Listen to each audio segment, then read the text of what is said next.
Here. Give me 1 second. Yep. Yep. And we are live, and Clyde will be right back. So, I hope everybody is doing well tonight. So, I have a guest tonight, like Clyde, and he will be right back. You know how it is, live streams. Clyde, hey, what's up? Sorry about that. No, you're good. You're good. You're good. How have you been? Been good, man. This basically this grinding, working, trying to get into new things, learning. There's been a lot of crazy stuff happening in the last couple of months as far as like tech and a lot of discussions about AI and all that good stuff. So it's been super duper busy, to be honest. Yeah, yeah. Like Klein and I, we talk on Twitter briefly, and I think this is what we're going to talk about tonight. I mean, we're going to talk about AI. We're going to talk about business development if we're going to get to it. But I'm super curious about what you think and like your perspective about AI. I remember you sharing on Twitter, and you posted like a few thoughts. So let's start from the beginning. Yeah. So what do you think about what's going on in tech right now? Because uh, quite honestly, I don't think a lot of developers who've been in the industry for the last, I don't know, 10 years, I want to say, we've never really experienced like economic downturn that it would hit techs more or less significantly, when you don't see a lot of messages from the recruiters. And when I say a lot of messages, it's like everyday messages. Okay. Yep. So what do you think? What are your thoughts about it? I think that there's a lot of factors going on. There's many factors. So you have the looming recession. Some say they were already in a recession, maybe going into a depression. We have that. That's one major factor.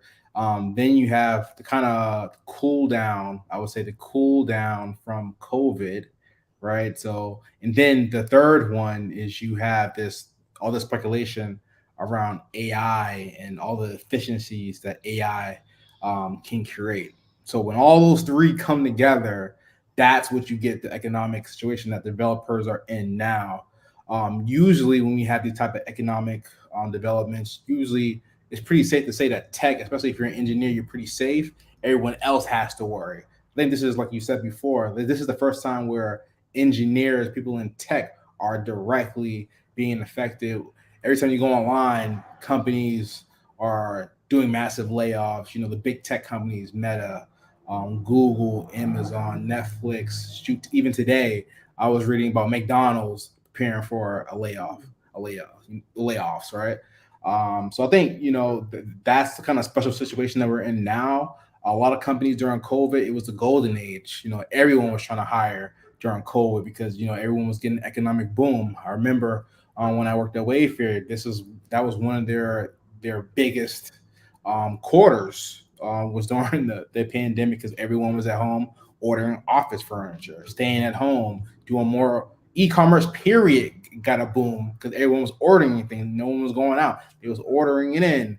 They was doing watching more Netflix. They were ordering more movies and they were ordering more fast food. So that's DoorDash, that's Grubhub, groceries, like all of those companies were booming.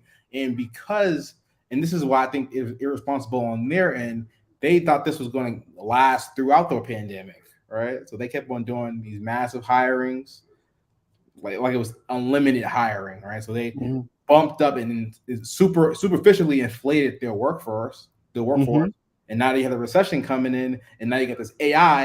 You're like, hey, what I do with all this excessive headcount now? And so that's why you have these layoffs. So it's an interesting situation. I'm more optimistic than pessimistic, and clearly you see both sides of the coin on Twitter and during these debates. But I'm generally optimistic. I do see both sides of the coin though, so I can kind of be more a little bit balanced, but I tend to lean more optimistic.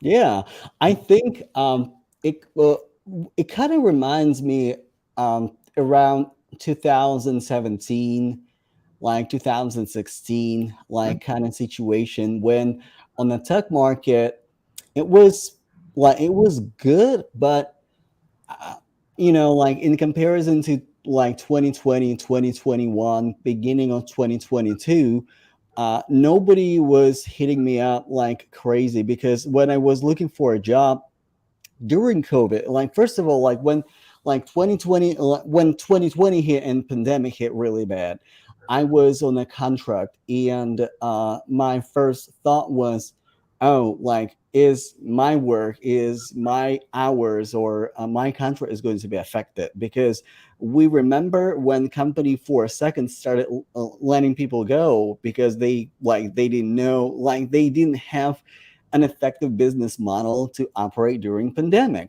But then companies like really quickly come up with the budget and with the project and the ideas around pandemic. And then I remember like Amazon was really like hiring like crazy, and all other companies. And then Yep, uh, Amazon. Yep. yeah, and I think another aspect of the recession and why it is affecting tech companies, that the interest rate was very low. Money was Mhm. basically free,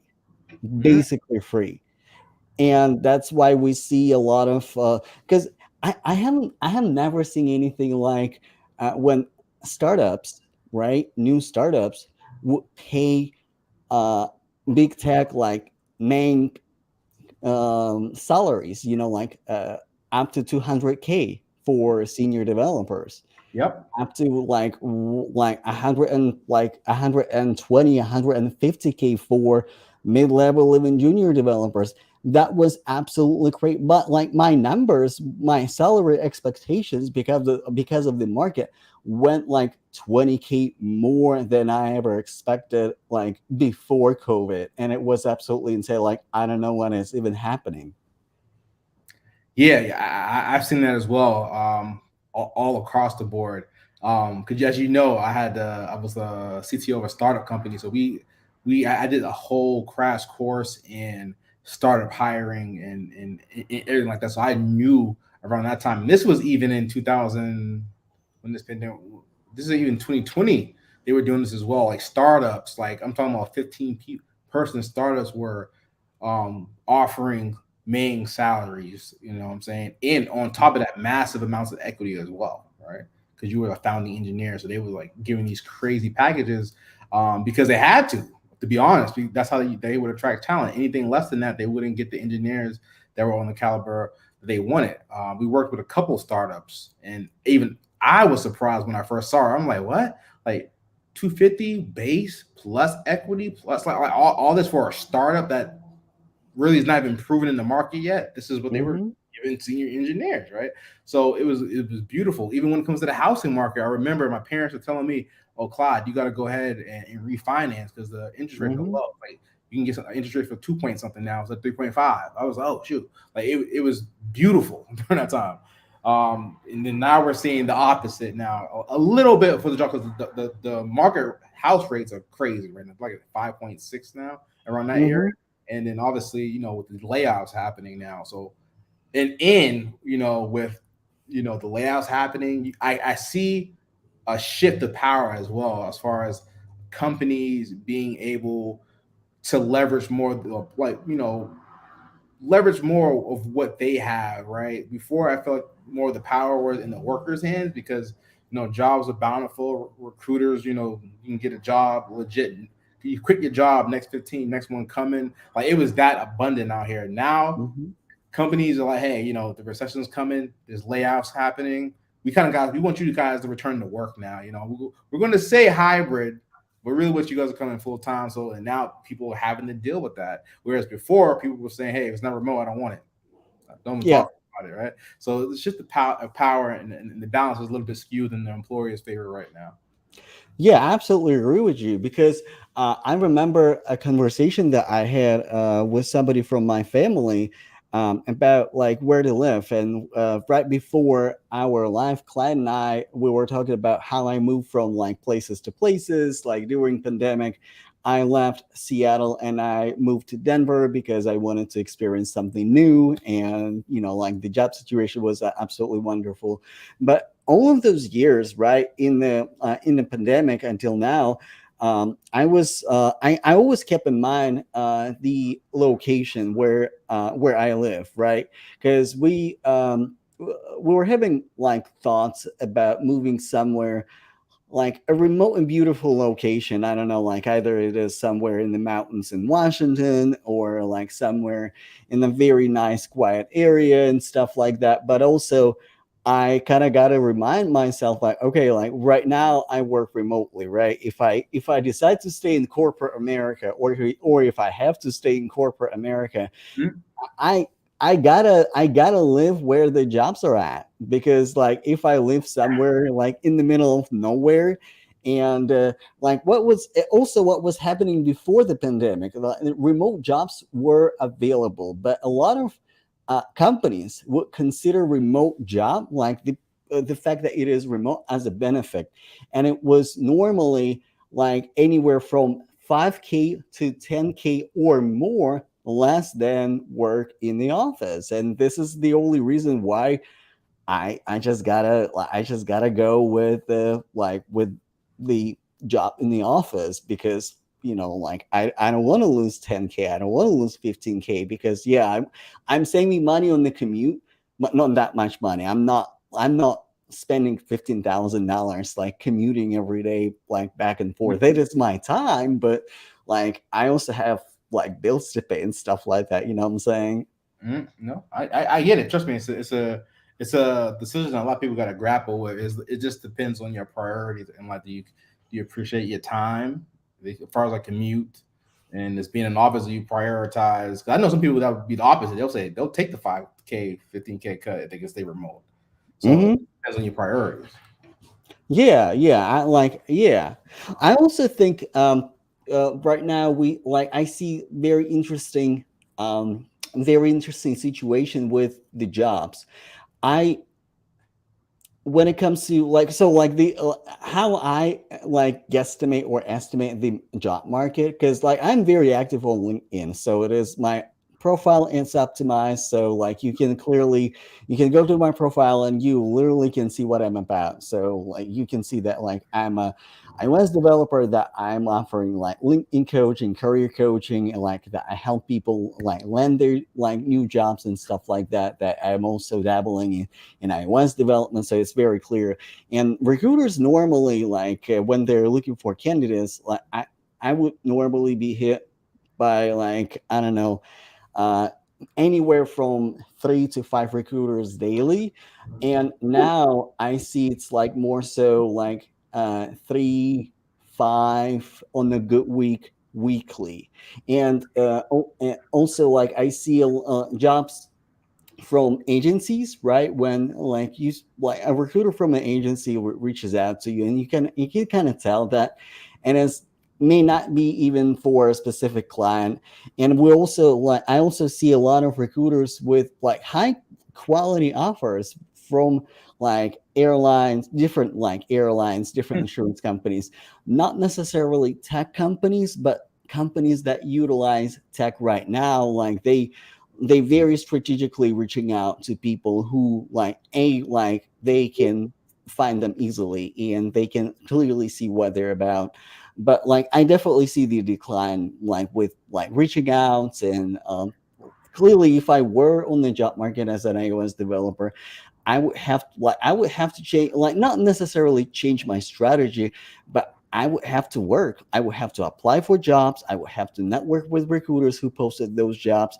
I would have to like put my absolutely best foot forward. So like I would stand out from the crowd, because how many like applicants they might have with the whole situation.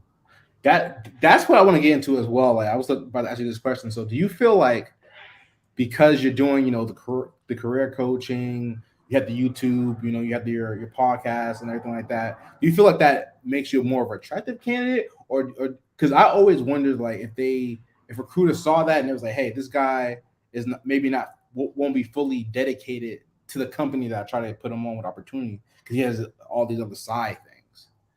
What Like it's an interesting question.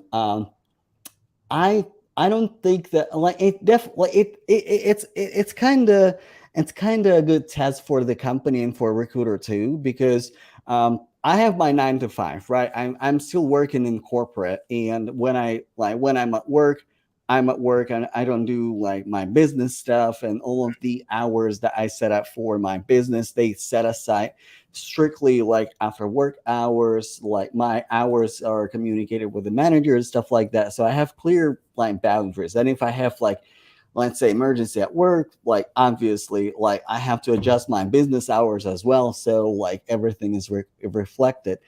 I haven't seen really a lot of recruiters who would reach out to me and say, "Hey, like, are you sure that like you want to work for like a company, since yeah, you do like 10,000 other things?" Like, I have not seen it yet, but I think it also like I would probably change my strategy on LinkedIn. So if I were active on the market right now, I would adjust my profile in a way that like I'm an iOS developer first, but also like I do like career coaching, I do mentoring, I do all of those other stuff.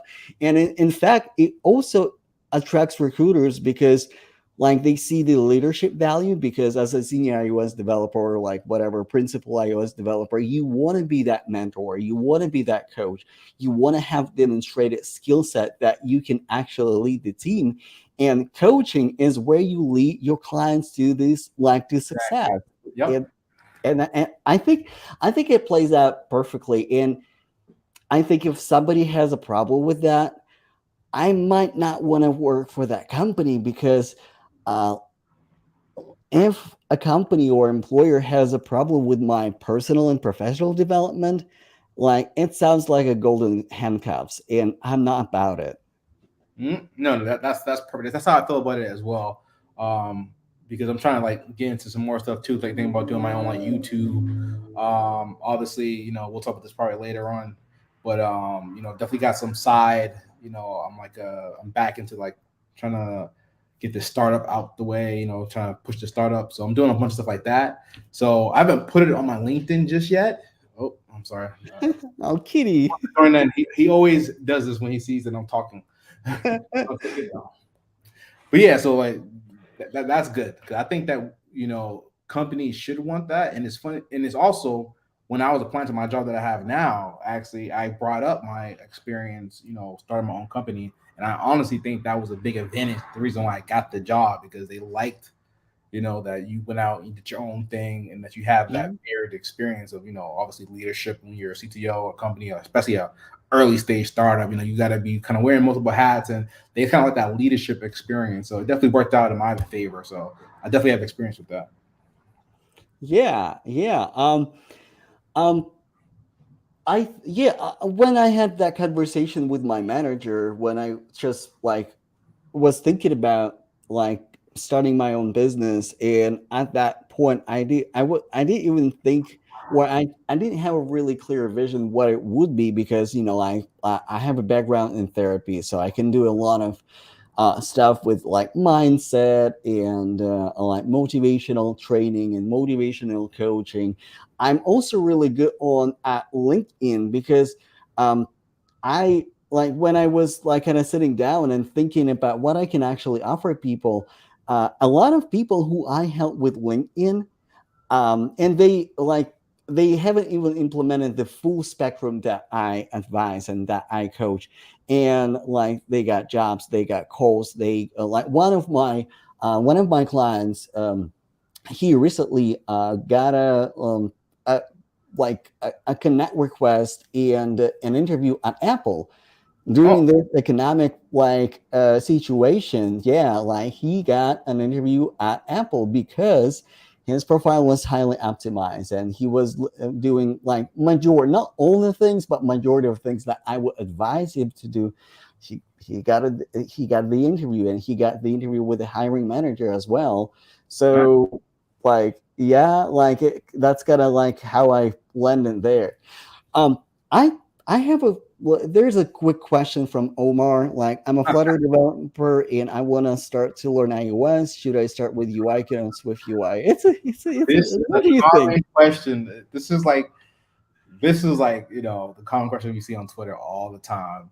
How do you feel Yeah. about this, Eugene? I want to let you answer this first, because I have strong opinions about this, but I have very strong Well, opinions about this. But um, well, you got to know both. Like where to start, it depends on.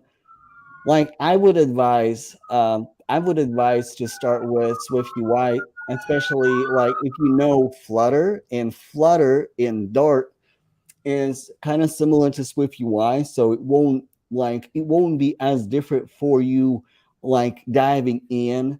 But at some point, you definitely want to learn UI kit because UI kit is not going anywhere, and more well-established companies they still have UI kit, and I think a lot of positions or many positions that I have seen so far, and it's actually combination Swift UI and UI kit, and they're really interested in converting UI kit to Swift UI at some extent, if not fully, definitely to some extent. So I think both. so agree. Yes, I think we're 100% in sync with that. You got to learn both. But let me put that out there first, right? Learn both. Now, it's not about whether you should learn one or the other because you need both. More about how you tailor your learning, and what percentages do you use. Do you tailor it more to UI kit? Do you tailor it more to Swift UI? I'm in the boat that you tailor it more to Swift UI because Swift UI is the future. Swift UI is where everyone's moving to. And obviously you have to know UI kit, especially more so with legacy companies. They're going to still have UI kit in there because they just move slow. Some companies, my company included, still have productive C. We just had a meeting today about modernizing and trying to move away from that and convert all our productive C files away. You know what I'm saying? And I don't know productive C. Like I learned on the go. Like that wasn't a prerequisite to get the job. I told them straight up, I don't work with that. I don't know productive C. But in my opinion, Swift UI is the future. So in the reason why I say it to learn Swift UI more so than UI kit, learn both. But since Swift UI is so young, it only came out what 2019. It's Yeah, it's so early, and so you can grow with the language. It's not an established framework yet. You can grow with it. You can become the foremost expert in Swift UI if you start now, and you can just yeah, grow with it, right? So instead of there's people that have been doing UI kit for ages, right? So they have years and years and years and years. Swift UI only been out for like 4 years, and it's still yeah, growing.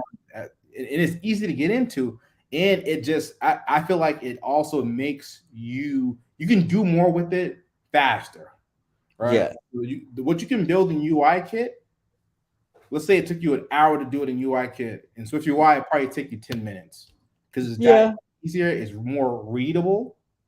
Like you can look at Swift UI code and instantly understand it, even if you're not a programmer. Whereas in UI kit, since it has so much boilerplate code, delegates, protocols, you gotta assign this into that. Then you have all the delegate methods. It's a lot. Like so, the files is going to be a lot, and it's more verbose. So it's like it's a lot. But it's up to you. But I would say because some companies are straight Swift UI straight up. One company is like DoorDash. DoorDash, when I mhm, was hearing from them, 100% Swift UI.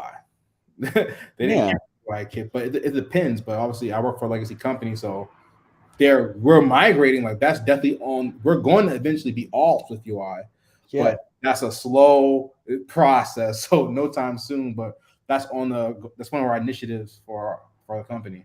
But yeah. Yeah, for sure. I think one point that I want to bring up before we move forward with like AI, because I'm dying to hear your opinions about it.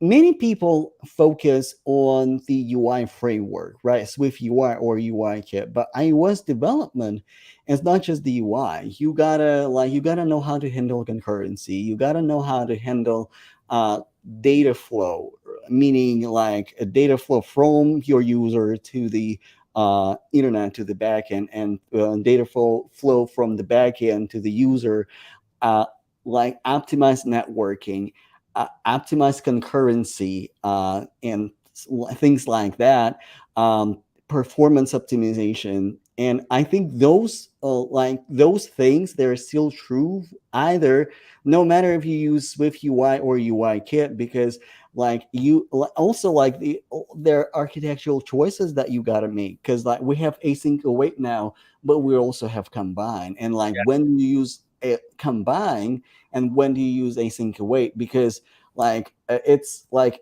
it's a lot more to iOS development than just UI framework.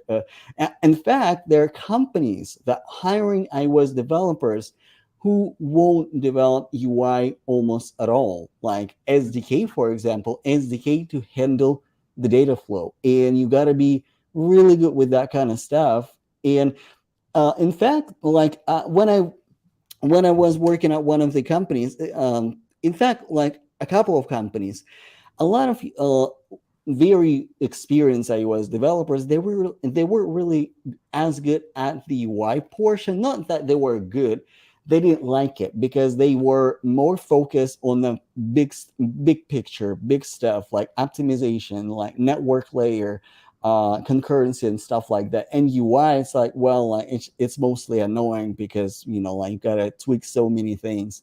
So that's important, and that's important point that many people are missed. It's not just with UI. It's not just the matter of UI framework. There's so much more that goes into iOS development as well. For sure, and that leads to another. That's I think that leads into a whole another bucket of worms because I always get asked, what do you consider iOS development? Do you consider it front end development, or do you consider it full stack development? Because when you're an iOS developer, you're pretty much doing both. You're like obviously you're doing the front end, obviously that comes with it, right? But you're also interacting with the back end as well. So there's no such thing as iOS. One person just does the front end, and then one person just does the back end. You know what I'm saying? So it's like kind of like you kind of almost do both, especially if you're an indie developer building your own app. You're kind of doing both. So Hmm. Yeah. So let's talk about AI. So, what are your thoughts about AI? Where we're heading? Like, is ChatGPT is going to replace my job, and I gotta hone in on my coaching skills because ChatGPT is not there yet. yep. I think it's a beautiful tool. I actually watched the video today that kind of like aimed to temper people's expectation of AI. 'Cause I think when people think of AI and everything that's going on, they think of the movies they've seen on TV, and what they see on TV is something called AGI, right? It's Hmm. artificial general intelligence. That's when the machine is like us; it can think and learn freely, and is like open to independent thought without looking at models. Like it's like us, but super smart because it has the entirety of human knowledge at its fingertips, right? That's not where we're at right now. I think people need Hmm. to get that. This is not going to be anything like Terminator or The Matrix or any other sci-fi flick. We're not there yet, and it's going to be a while for us to get there. What we're in right now is we're in a thing called artificial narrow intelligence, which means that it's basically high-level automation. Machine or artificial intelligence, machine learning can use models, aka thousands or hundreds of thousands of things that humans have already done and amalgamate it and create something based off that, or it can do it faster, or it can do predictive, or it can predict something that you'll do in the future based off those prior models. So that's what we're talking about right now when it comes to narrow. Now, based off that, how do I think it's going to affect developers?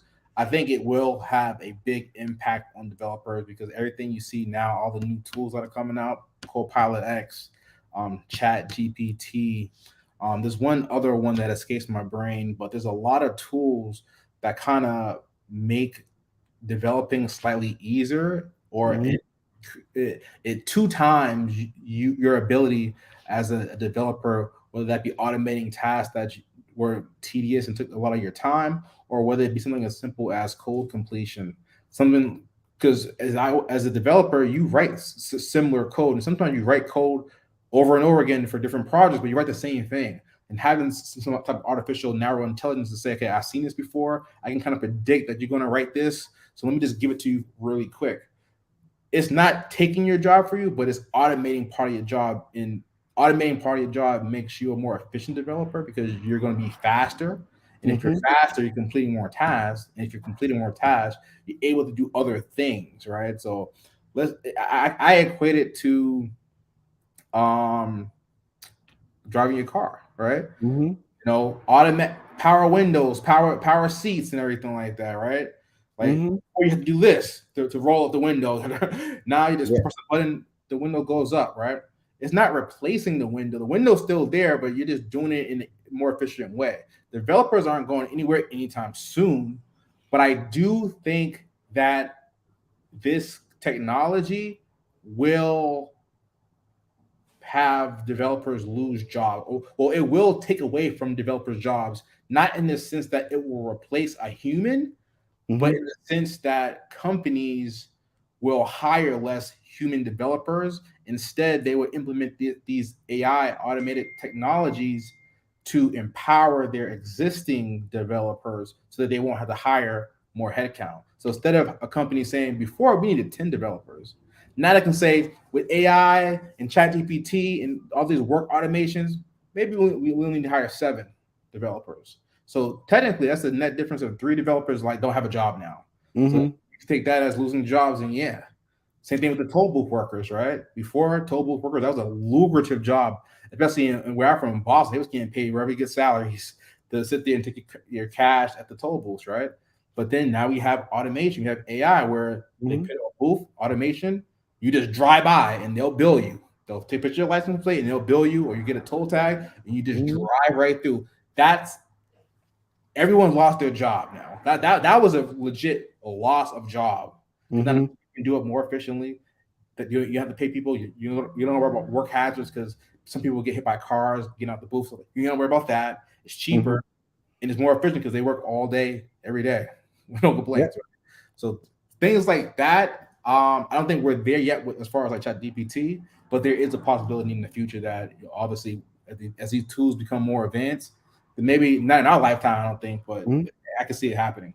But for right now, I just think that people should just actually leverage these tools and embrace them because Mm-hmm. they're not going anywhere. They're not getting any worse. They're only going to get better, and they're only going to become more prevalent in our industry.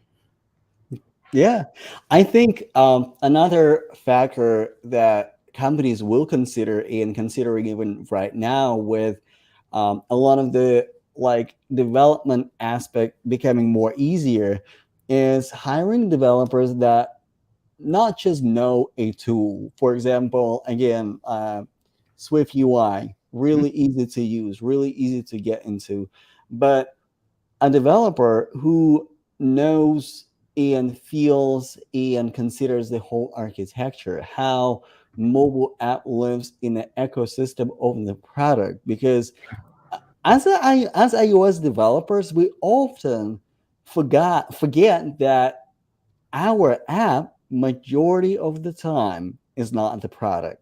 Our app is just a little piece of the whole ecosystem of the entire product that we support. And a lot of companies will look, and then they're already looking for iOS developers that like have like that broader vision. And like you said, like maybe like one of the advantages that you had, that like you started your own company, so you have that mentality to see like above the technology, above the framework, above the programming language.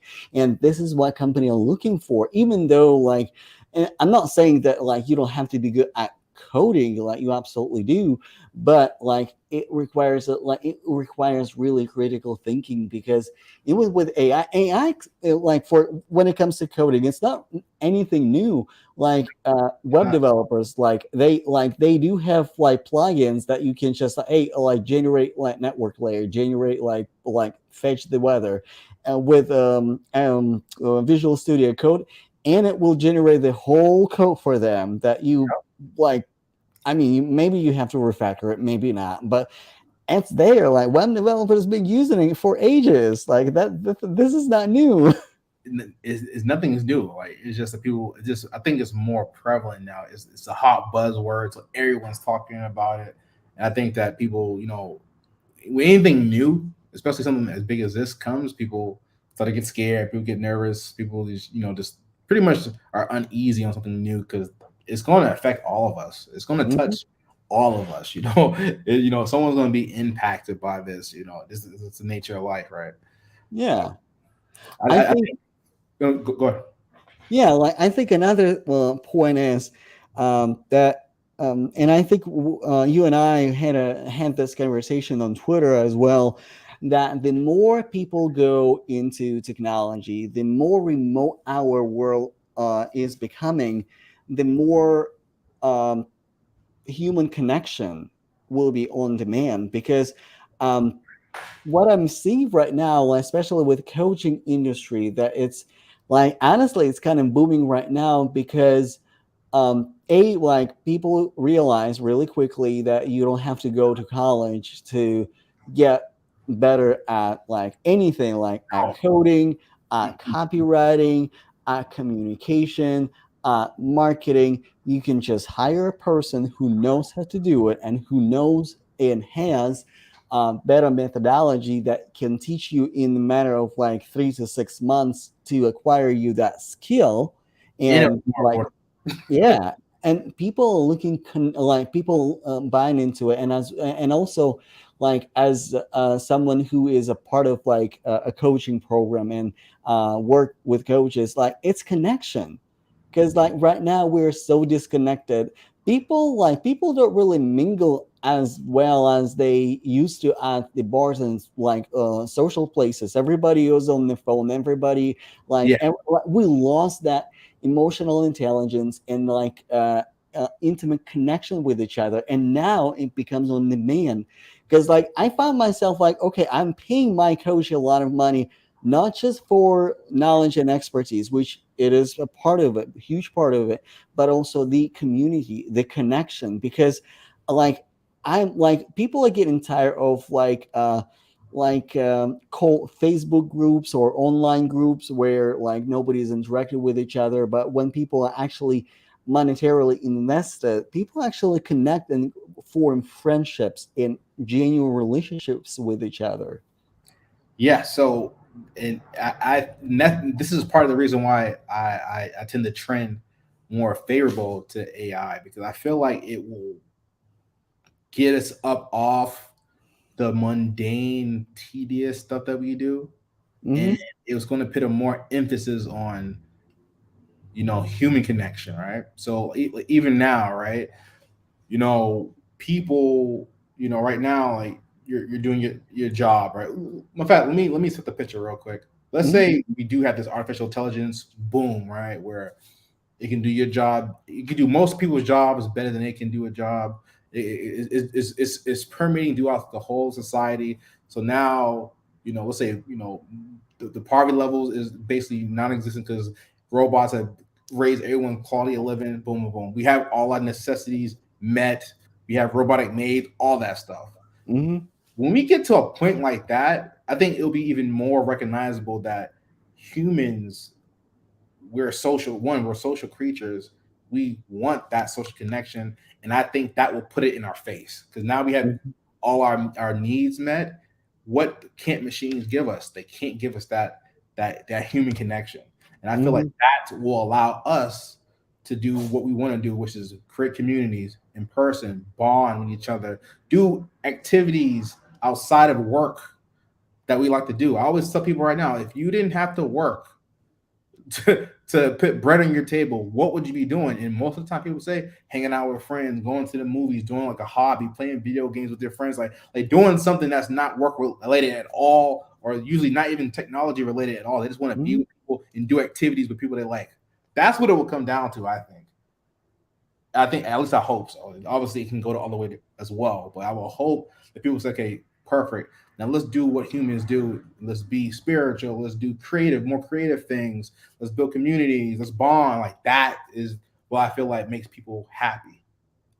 Yes, absolutely, absolutely. And like as you were talking about like connecting with each other and like bonding and creating communities, a lot of entrepreneurs, and especially in the coaching space, this is kind of like what I'm most familiar. Uh, the first thing that I am doing as a business owner, I try to automate and optimize my system of delivery of my service as much as possible. Like, look at the Calendly. I don't have to ask people what time is convenient for them. I just send them for link for the Calendly. I don't have to like personally ask people for their emails. Like, I have the form, and I can stay in communication with other people and communicate my value and deliver the value like through the email. And in fact, I can actually automate series of emails. So I don't have to write my emails every day for a program that I'm launching. Like, I already have like sequence of 7 emails going out. I put my thought into it for sure, Yeah. but like it's already going out. Like, I might have like 3 product launching, and like I don't have to worry about like writing like what like 7 multiplied by 3 email campaigns. Like, it's already pre-automated. I can just spend like 2 3 hours putting everything together, and it worked for me for months, literally for months. So And, like, automation is already here. Automation is already here. and guess what that does, right? That frees you up to do what you care about more, the Hmm. actual helping people. That part. Hmm. That's the bulk of what your job is, not the admin part around, sending emails, Yes. kind of right. The bulk and the part that I would assume that you like the most is helping people, talking to people, getting them to be where they want to be at, career coaching them. That's what technology helps us do. I feel like it helps us get to the core of what we really want to do, and Yes. automates the tedious, mundane admin type task. Hmm. Yeah, absolutely. So like, what are your thoughts about because I'm I, once in a while I see, especially in like from new developers or people who are learning iOS development. Somebody asked me, a person was inquiring about my program like for iOS developers, and that person asked me like, should I just go and learn like AI anyway, since it's a big new thing? And my answer was, I mean, you can, but like, I think when it comes to AI, it would like, first of all, I think the training will be a little bit more extensive and intense, and you gotta dabble in things like calculus and like Math. logic and math, like really heavy math. Because like, as an iOS developer, like, I don't need that a lot of math. I don't need that a lot of calculus. I don't need like really that like highly algorithmic way of thinking. Yeah. But with AI, like I'm like, what if somebody would ask me like, so how do you interview people as a iOS developer? Would you give them like a leak code question, or would you give them like take home project for iOS developer for sure? But if I were to uh, interview AI developer, that like that that is a bread and butter. And in fact, um, one of my former coworker, her husband works in AI space, Mhm. and like what he does best, like he solves like leak code questions just like that without practicing. Because guess what? This is what he's working with like every day. Crazy logic, crazy riddles, crazy connections. So like, what do you think about it? Like, That's in terms of like people like jumping on AI and trying to go to boot camp, or maybe become self-taught like AI developer. I think that first I'll tackle it in iOS Hmm. terms, right? So iOS is, I think, one, when people say they want to do AI, they got to figure out what they want to do and what doing AI actually entails. Um, you know what I'm saying? So usually when I think AI, I think, one, I don't think Swift. I think Python. I think Hmm. Python. I think R. So then people have to get understand, like, usually obviously you could do Swift, you can do ML kit and machine learning and stuff like that. But if you really want to get into the nuts and bolts of it, you're probably most likely not going to be learning it in Swift. You're going to be Hmm. doing like R or Python. Um, Hmm. you got to understand, like, guys, like, it's the new sexy thing, but it's also extremely hard to get into it because it relies heavily on math, statistics, probabilities, learning models, and then like you send all that complicated logic and algorithms, because obviously performance is involved. You got to know all that, right? So I Hmm. always tell people, you want to get into this, okay? You want to get into it because all the sexy stuff is the hot buzzwords. Okay, let me show you behind the curtain, like what it Hmm. takes to actually do this, and then usually kind of people change their mind a little bit. Because I was in that boat myself when I first wanted to get into coding. I was like, I want to do the sexy thing. I want to do automation. That's the future. I want to build robots, all this AI technology. Then I got into it. I'm like, okay, I just want to learn how to build an app right now. Then maybe I can Hmm. to the AI stuff, but it's hard. So I would definitely tell people to do more research. And if this is what you really want to do, then obviously pick the language. Swift may not be your, if you want to do AI, I probably wouldn't recommend you get into Swift. Then I probably recommend you get into do like Python, definitely, because Python is the language. You can do machine learning in any language, but Python is probably going to be the go-to, especially if you're looking for to get jobs. But Swift has, we have Swift ML kit.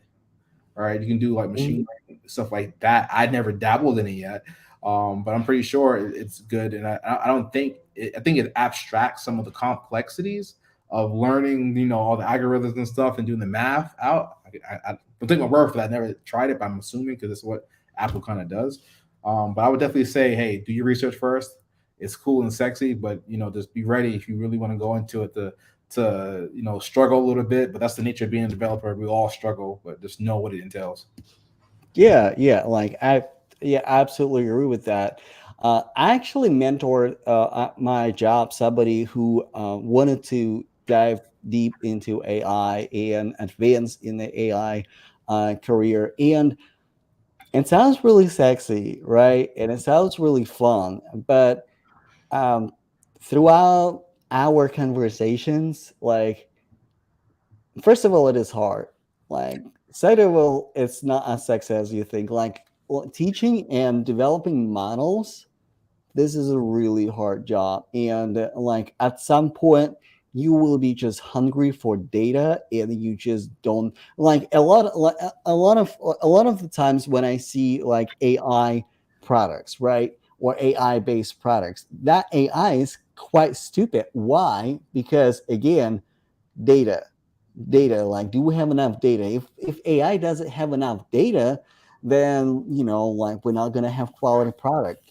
One point, one aspect that I would like to ask you, I think as we dive into AI and like really advanced technologies, I think it's also important to develop those technologies ethically, because like historically we know that Black people and people of color are considered the least when it comes to AI. And for example, not too long ago, like face recognition in the darker places did not work for people with a darker skin tone, and it was a real problem. Like, if there's no light, like, well, good luck unlocking your phone in a dark room or in a darker room.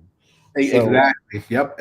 I've I've heard all those things. There was like a well that stuff as well. That's like a practical example, right? AI, and then it's not even just data. Like I think that case was like a case where they didn't have like samples of people of color's faces, like people's faces, right? mhm, And there's the other end of the issue where let's say they do have the data, but the data is skewed, right? So mhm, let's say when it comes to probability of someone committing a crime, if the data is skewed, then the AI is going to take on the biases of the data that was inputted into its learning model. So you have that, and then there's a big scandal with one of the AI ethicists. I forgot her name. It was a woman of color. I think her name was like Tenet.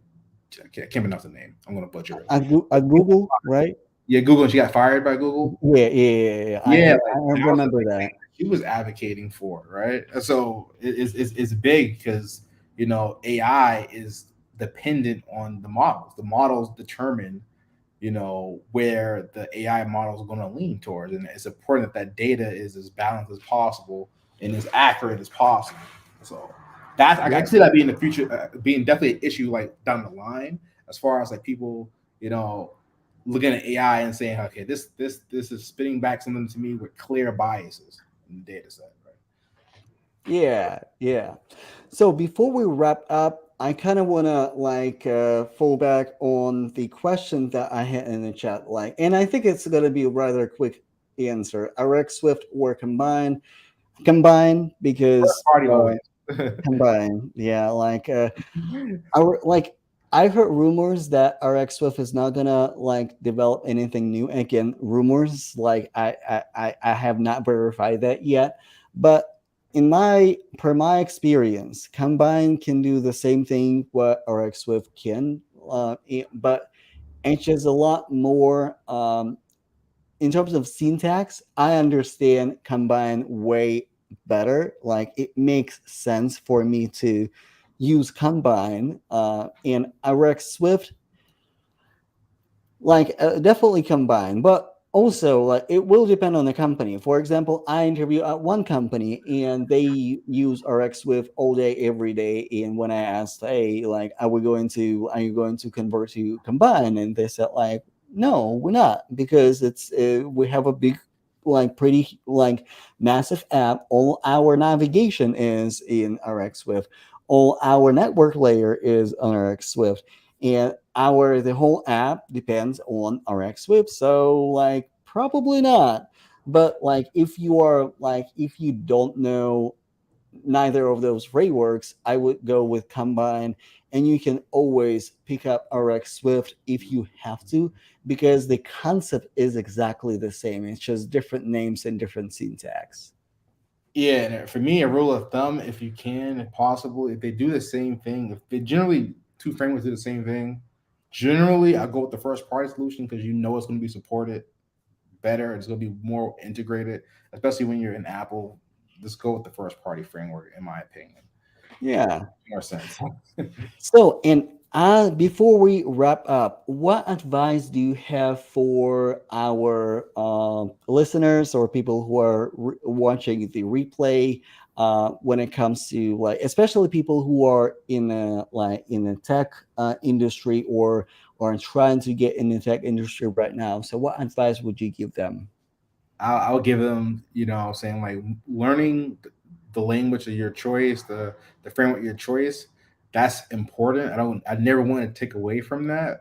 But I think in this new age, and I talk to my friends about this a lot, the new skill that's going to set you apart is going to be the soft skills, your Hmm. ability to manage, your ability to lead, your ability to communicate, which is huge, right? I think gone are the days of the developer living in someone's basement with a neck beard in the full blacked out basement, just like this, Hmm. all day with no social skill. I think that kind of perception is gone. That's Yes. done. You can no longer do that now, especially if you want to move up, right? If you want to move up and progress, definitely got to work on your skills. And it also helps too because you could be the best programmer ever, bar none. But if you can't effectively communicate that during interviews, it's not going to mean anything because most likely you won't get a job. You won't get past the interview phase, right? So communication is key to anything you do. It shouldn't be treated as a supplementary skill. It needs to be treated as a partner skill to your technical skills as well. Like you need to be an effective communicator and a great coder, a good coder. No longer is it okay. I'm a great coder, and I guess I'll talk a little bit here. No, I think it Yeah. has to be side by side, and I think that would help a lot of people as far as networking. Obviously networking through Twitter, social media, Mhm. LinkedIn. It's going to help you in your interviews. It's going to make people have more confidence in you, speaking effectively, speaking confidently. This instills confidence that the in the recruiter or the hiring manager that you actually know what you're talking about. All right. Mhm. I think that'll be my advice. Definitely work on the communication skills. And it's easy. And the thing about that, working on communication skills is free. Just talk to Yeah. people. Go online. Talk. Write your opinions online. Tweet about something. Talk to people. This is free, right? And just work on it. Boom, boom. You got to And pay. if you have a problem learning it for free, or you're still finding yourself in a situation where you can't articulate your values or your strength, hire a coach. It works wonders, because I was actually having trouble. Like, okay, like what do I like? What is my best offer? And when your coach just like literally break it down for you, like, okay, what are you best at, and what is the like lowest entry point for people to buy from you, the like the cheapest like price point, the easiest thing that they can implement right now in the least amount of time. Well, like probably LinkedIn and like career coaching and networking. Okay, sell that. Like, oh, like perfect. Like it works wonders. No, for sure, for sure. I think it does, but that would be my best advice, and is to keep on grinding. I would say, I know it's hard, especially being someone that's new trying to break into the industry, seeing all Hmm. these layoffs, seeing everything you see now. You're like, what the heck? Keep Hmm. at it, keep at it, never stop, never stop. Eventually, it'll be your time because I've been there. Yep. I've been there. I'm trying to break in. I've been there. I've been laid off, trying to break back in. So I've been there. So it gets better. And how people can connect with you if they want to connect with you. Yeah, so I'm on LinkedIn. So my LinkedIn is Clydes. So it's Clydies. That's my government name, Clydes Freeman the third, as you see on here at LinkedIn. This should only be me and my father. So if you see there's two black guys, let's go to the younger looking one. And you can definitely find me on Twitter as well. My handle is the number three, Freeman. So reach out to me. I definitely will follow back. I'm not one of the people who won't follow you back. Trust me, I'll follow you back, and we can talk. Awesome. Well, thank you so much for being here. Thank you so much for. I'm always have such a good time like interacting with you like on my live streams. Like it's always a blast, always good discussion. Well, thank you so much, and thank you so much everybody for watching. And I will see you in the next video or in the next podcast or broadcast, whatever live video. No, Bye, thank you. yo. Appreciate it. Like, again, it's always good times. Good times. Good times.